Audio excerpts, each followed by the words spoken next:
Residents of a Kyiv suburb awakened to horror on Wednesday after a helicopter crashed into a building housing a nursery and set it ablaze. А потім буквально считані секунди. Katerina Pechura is a mother of two and told Reuters she heard the sound of the helicopter coming down, then saw the fireball. Садочком якісь такі. She said, quote, "I looked at the window and saw an object, a glowing red-orange light going down above the nursery, falling down. Ну, якби ракета, тому що At first, I thought it was a rocket because everything went dark.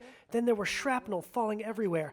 I looked through the window again and I saw dead bodies laying there and fragments of the object." люди лежали.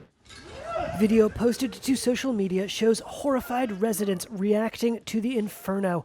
Ukrainian emergency services said more than a dozen people died in the crash, including at least one child, as well as the country's Minister of the Interior, who was aboard the helicopter. Dozens more were injured. Було недорозуміння, що нема. This 17-year-old, who declined to give his full name, said he and other volunteers raced to render aid, choking on smoke and barely able to see. Допомагати. He said, quote, "Then we heard screams. Children were running around and we began to help.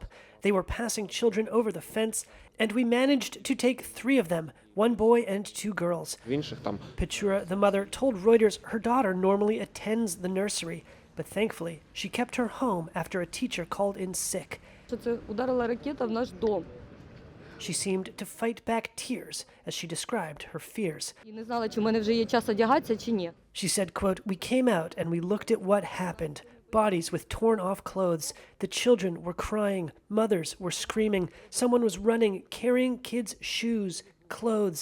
It was awful." Тіла і President Volodymyr Zelensky ordered an investigation into what he said was, quote, "a terrible tragedy."